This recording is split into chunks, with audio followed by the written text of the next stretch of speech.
네, 안녕하십니까. 오늘은 요나는 왜 이럴까? 라고 하는 제목으로 요나의 기도 제2장을 살펴보려고 합니다. 사실 요나 시리즈는 제가 준비를 되게 오래전에 했는데 한 몇 달을 지금 마무리를 못해가지고 오늘 드디어 요나서의 2장 기도를 한번 샅샅이 한번 살펴보려고 합니다. 네, 오늘 공부 내용은 시에서 요나를 삼킨 것은 무엇인가? 라고 하는 것과 두 번째, 요나의 시는 왜 이럴까? 라고 하는 점을 살펴보도록 하겠습니다. 자, 구매가 후원입니다. 많은 구매를 부탁드립니다. 하나는 피와 고기의 신학이고요. 플랜터스에서 나왔고, 하나는 기독교 역사적 술 개정판입니다. 그 다음에 사무엘서 열왕기 내러티브 읽기도 있습니다. 많은 구매 부탁드립니다. 네, 여러분들의 정기적인 강의 후원에 손길을 찾습니다. 콘텐츠 제작에 재정적인 후원이 많이 필요합니다. 여러분들이 마음이 생기시면 후원하실 한 달 일구자는 5만원이고 매달 20명의 강의 후원자를 찾습니다. 감사합니다. 계좌는 성김은 국민은행 218 21 0840 964입니다. 감사합니다. 네, 시에서 등장하는 요나를 삼킨 것은 무엇일까요? 산문 1장 17절에는 큰 물고기, 남성형이죠. 그 물고기 뱃속으로 들어가고요.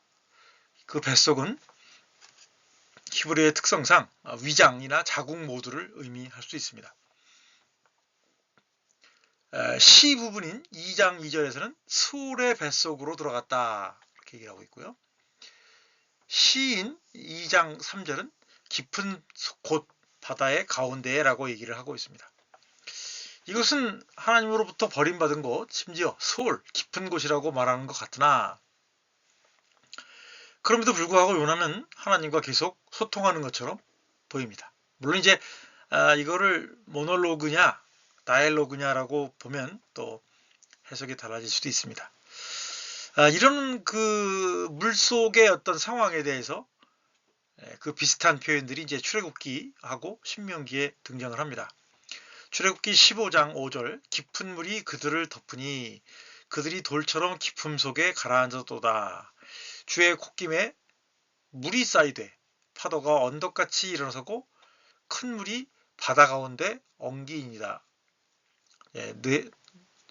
느헤미야서 9장 11절과도 비교해 보십시오. 신명기 32장 22절입니다. 그러므로 내 분노의 불이 일어나서 스올의 깊은 곳까지 불사르며 땅과 그 소산을 삼키며 산들의 터도 불타게 하는구나. 이 바다의 깊은 곳이 스올과도 견주어지는 그런 부분들이 있어요. 그래서 그런 곳과 또 연결시켜서 우리가 이해를 해야 되지 않겠냐 생각이 들고요. 또 예레미야서 51장 34절입니다. 느부갓네살이 바다 괴물같이 나를 삼키며 나를 좋은 음식으로 그 배를 채우고 나를 쫓아내었으니 설사하다 뭐 그런 뜻으로 해석할 수도 있죠. 자, 요나서 2장 17절입니다. 하나님이 물고기에게 말씀하시니 물고기가 요나를 육지에 토해내다. 혹은 하나님이 명령하셔서 물고기가 요나를 토해내게 했다. 그렇게 해석할 여지가 있습니다. 이건 토해냈다라고 하는 표현이 사용되고요. 예레미야서 51장 34절의 경우는 설사하다. 그렇게 표현을 하고 있어요. 물이 나를 영혼까지 둘러싸우며 깊음이 나를 에워싸고 바다풀이 내 머리를 감쌌나이다. 시편 107편 보면 배들을 바다에 띄우며 큰 물에서 일하는 자는 여호와께서 행하신 일들과 그의 기이한 일들을 깊은 바다에서 보나니 여호와께서 명령하신즉 광풍이 일어나 바다 물결을 일으키는도다. 그들이 하늘로 솟구쳤다가 깊은 곳으로 내려가나니 그 위험 때문에 그들의 영혼이 녹는도다. 이에 그들이 그들의 고통 때문에 여호와께 부르짖음에 그가 그들의 고통으로 그들을 인도하여 내시고 광풍을 고요하게 하사 물결도 잔잔하게 하시는도다. 그들이 평안함으로 말미암아 기뻐하는 중에 여호와께서 그들이 바라는 항구로 인도하시는도다. 예. 좀 유사성이 있죠. 예. 자, 연구 배경입니다. 요나서는 여러 가지 면에서 이해하기가 어렵습니다. 요나서의 저술 목적에 대한 논란도 당연히 있고요. 그런데 이제 문제는 요나서 전반에 등장하는 선지자 요나의 말과 행동이 쭉 보면 첫째는 일관되지 못하고 또한 그의 언행을 본받거나 받아들이기가 어렵다는 데 있다는 것이죠. 요나 자신과 그의 사역에 대한 역사성 논란 외에도 주로 요나서 2장에 갖고 있는 요나서 전반에 대한 통일성, 일관성의 문제가 또한 문학적으로도 논란이 있다고 하는 겁니다. 요나서에 등장하는 다른 두 가지 탄식시 1장의 선원들의 기도와 4장의 요나의 또 다른 기도와 관련지어서 2장에 등장하는 요나 자신의 기도의 역설적 특징들을 중심으로 오늘 살펴보도록 하겠습니다. 선원들의 기도입니다. 1장 14절이죠. 무리가 여호와께 부르짖어 이르되 카라라고 하는 말은 이제 보통 이름을 부르다 일 수도 있고 부르짖다 일 수 있어요. 여호와여 이 사람의 생명 때문에 우리를 멸망시키지 마옵소서. 무죄한 피를 우리에게 돌리지 마옵소서. 주 여호와께서는 주의 뜻대로 행하심이니이다. 모든 아마 대부분 마찬가지일 거예요. 모든 기도의 시작은 부름입니다. 부름, 하나님을 부름, 야훼님 청원입니다. 이 사람의 생명 때문에 우리를 멸망시키지 마소서. 무죄한 피를 우리에게 돌리지 마소서. 동기, 정녕 당신 야훼께서는 당신의 뜻대로 행하십니다. 이렇게 하나님의 이름을 부르고 기도하는 이유 혹은 기도할 수밖에 없는 동기가 나온단 말이에요. 모티브죠. 하나님은 당신 뜻대로 하는 분이기 때문에 우리가 하나님께만 기도할 수 있다. 그런 얘기예요. 여기 보면 이제 요나서 1장 보면 여기 등장하는 이제 선원들이 다양한 종류의 신들을 믿었단 말이에요. 그죠? 다양한 종류의 신을 믿었는데 이러한 어려운 상황 속에서 하나님께만 기도한다는 거죠. 하나님만이 기도를 들으시고 이들을 구원할 수 있다. 그런 내용이 여기 함축되어 있습니다. 네, 요나의 기도 4장입니다. 2절에 여호와께 항의하여 이르되 팔날 동사 사용하고 있죠. 여호와여 내가 고국에 있을 때에 이러하겠다고 말씀하지 않으셨나이까. 그러므로 내가 빨리 다시스로 도망하였사오니 주께서는 은혜로우시며 자비로우시며 노하기를 더디하시며 인애가 크시사 뜻을 돌이켜 재앙을 내리지 아니하시는 하나님이신 줄을 내가 알았음이니이다. 여호와여 원하건대 이제 내 생명을 거두어 가소서.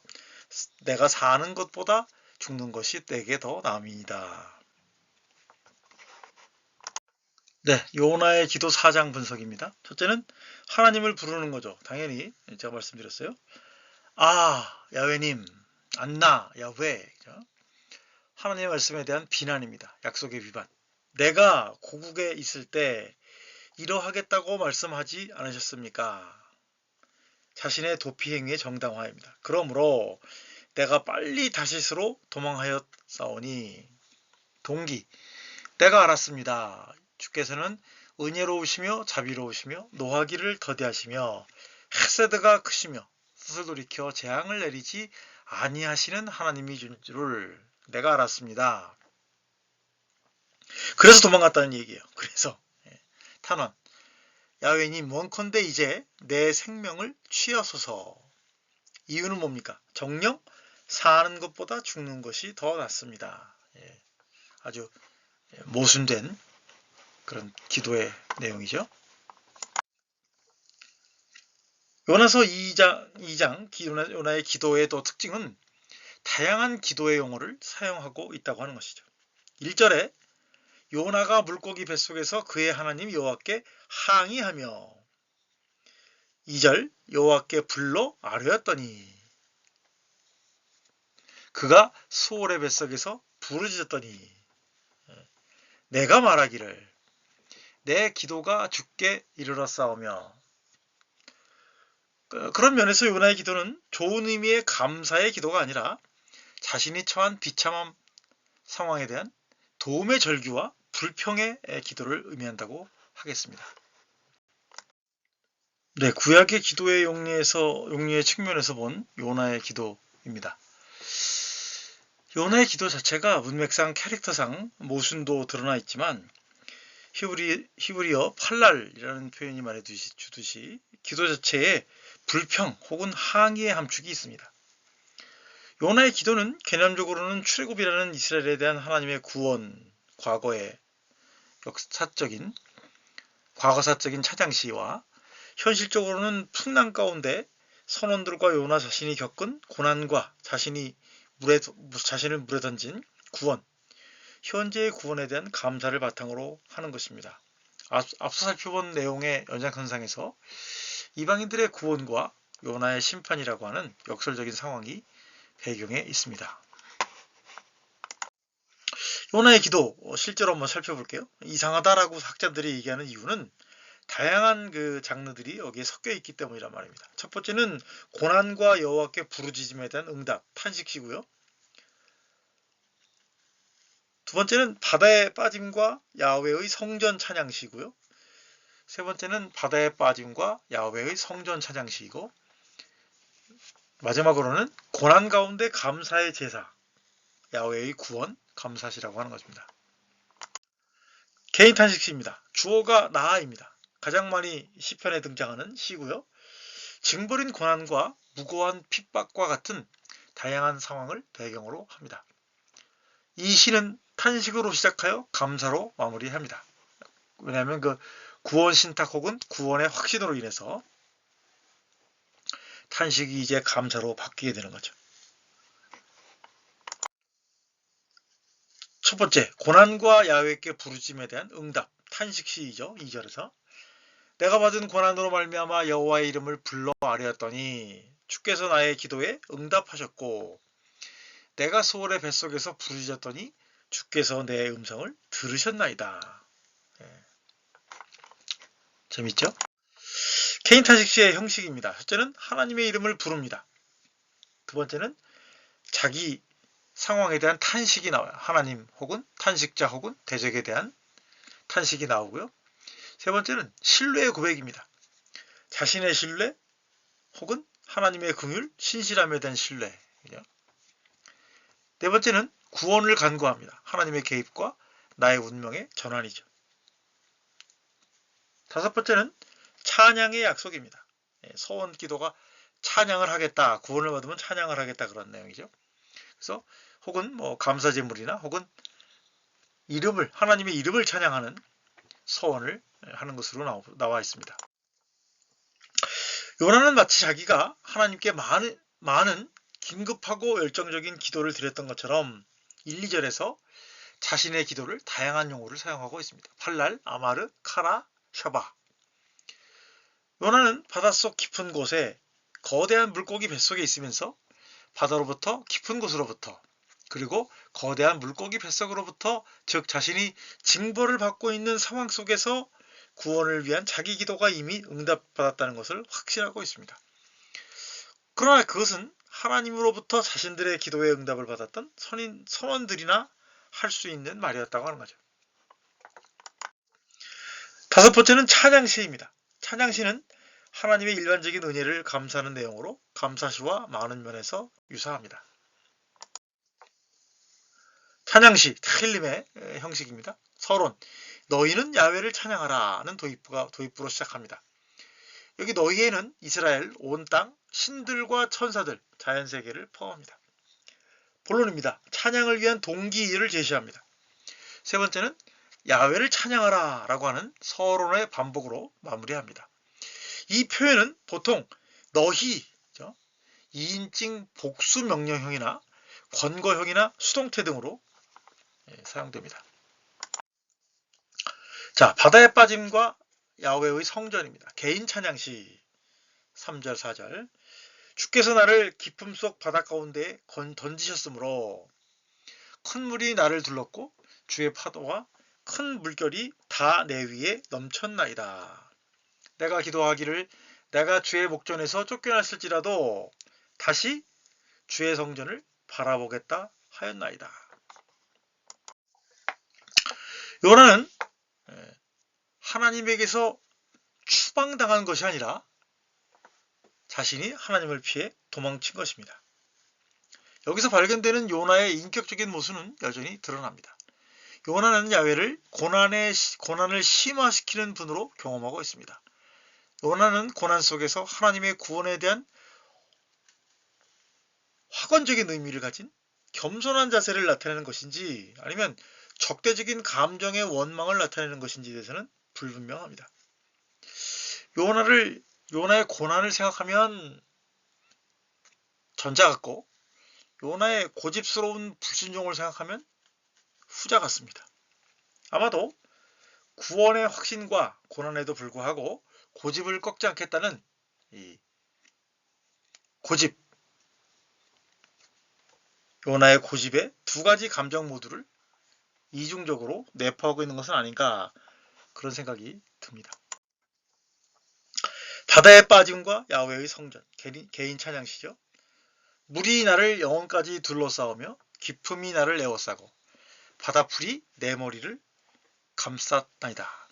내가 산의 뿌리까지 내려갔사오며 땅이 그 빗장으로 나를 오래도록 막았사오나 내 기도가 주께 이르렀사오며 내 기도가 주의 성전에 미쳤나이다. 여긴 바다와 땅이 대조가 되고 있습니다. 5절에서는 바다가 6절에서는 땅이 그죠? 요나는 이전의 행동과 요구와는 달리 바다의 고난이 야훼로 말미암은 것이라고 비난합니다. 고난 중에도 하나님이 계신 성전을 바라보겠다고 말합니다. 자신이 하나님의 낯을 피하려고 도망하였음에도 불구하고 자신이 하나님의 목전에서 추방되었다고 주장을 합니다. 게다가 수올과 구덩이와 하나님이 계신 성전을 대조하고 있습니다. 7절에서 자신의 기도가 하나님께 응답되었다고 말합니다. 니느웨 백성의 악이 하나님께 상달되었으며 하나님의 명령을 요나가 응답하지 않았던 것입니다. 그러나 어떤 일인지 요나는 자신의 기도가 하나님께 응답되었다고 말한다는 거죠.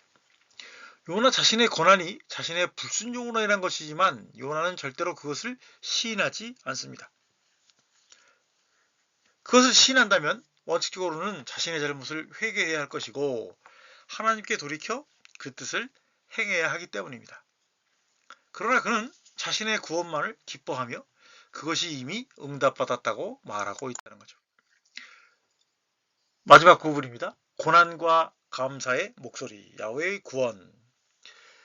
거짓되고 헛된 것을 숭상하는 모든 자는 자기에게 베푸신 은혜를 버렸사오나 나는 감사하는 목소리로 주께 제사를 드리며 나의 서원을 주께 갚겠나이다. 서원이 이제 제사 드리는 것으로 서원을 했다는 거예요. 구원은 여호와께 속하였기 때문이라는 거죠.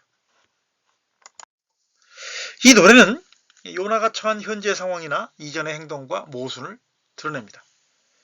요나는 자신이 우상 숭배하는 자들과는 달리 하나님께 감사하며 제사를 드리며 서원을 갚으며 구원이 야훼께로 온다는 것을 고백할 줄 아는 자라고 묘사하고 있다는 거죠. 이 상황으로 볼 때 탄식시가 나와야 되는데 마치 하나님이 요나를 구해 주신 것처럼 감사의 기도가 나온다는 것입니다. 요나는 반복적으로 자신이 여호와께 부르짖었다고 말하고 있습니다. 그러나 요나서 1장을 보면 요나는 야훼의 이름을, 야훼의 구원을 부르짖은 적이 없었다는 거죠. 요나는 침묵으로 일관했습니다. 하나님이 그를 바다에 던진 적도, 그를 쫓아낸 적도, 그렇다고 그를 구원하지도 않으셨습니다. 그의 말에 따르자면 하나님이 이렇게 죽도록 고생을 시켰지만 자신은 신실하고 거룩하게 흠없이 신앙을 지켰다는 것입니다. 오히려 이 상황에서 요나서 1장에서 풍랑이 일 때 배 위에서 하나님을 찾고 서원하였으며 구원받은 후에 소원을 갚겠다고 했던 선원인 것처럼 말하고 있다는 거죠. 결론입니다. 물고기는 요나를 육지로 토해냅니다. 요나를 깊은 곳에서 구출한다는 측면에서 끄집어낸다는 야차라고 하는 동사의 히필형이나 팔라트라고 하는 동사를 사용할 수 있었음에도 불구하고 토해낸다는 의미의 키 동사를 썼던 것은 아마도 큰 물고기를 의인화해서 요나의 어떤 위선적인 구원의 기도와 요나의 위선적인 감사와 서원의 기도로 인해서 물고기가 토해낼 수밖에 없었다라고 저자는 말하고 있는 것이 아닌가 그런 생각이 듭니다. 그런 점에서 요나는 다시 니느웨 사람들의 구원을 위한 말씀 사역을 수행해야 했다고 하는 거죠. 그런 면에서 1장과 대비되는 2장의 기도, 3장과 대비되는 4장의 요나의 기도는 아주 모순 그 자체죠. 그러니까 화려한 어떤 언사에도 불구하고 내용 자체가 문맥에 어울리지 않는, 그러니까 어울리지 않기 때문에 요나의 기도가 2장의 요나의 기도가 이질적이라기보다는 요나의 그 언행과 절대로 잘 맞지 않는 그런 위선적인 모습 때문에 오히려 요나서 2장의 요나의 기도는 빛을 발하는 것이 아닌가 그런 생각을 저는 개인적으로 합니다. 네, 이 내용은 필리스 트리블 박사가 쓴 수사비평의 내용을 그 부분만 요약 정리한 겁니다. 혹시 관심 있으신 분들은 한번 수사비평이라는 필리스 트리블 선생님이 쓰신 수사비평이라는 책을 한번 사서 읽어보시면 요나서 전반에 등장하는 이 수사학 내용을 알 수 있게 될 것입니다. 네, 들어봐 주셔서 감사드립니다. 감사합니다. 네, 정기적인 강의 후원의 손길을 찾습니다. 강의가 도움이 되셨는지요? 여러분의 피드백을 기다립니다. 콘텐츠 제작에 재정적인 후원이 필요합니다. 그래서 후원하실 분들은 한 달 한 구자로 2만원이고요. 매달 50명의 강의 후원자를 찾고 있습니다. 감사합니다. 후원 계좌는요.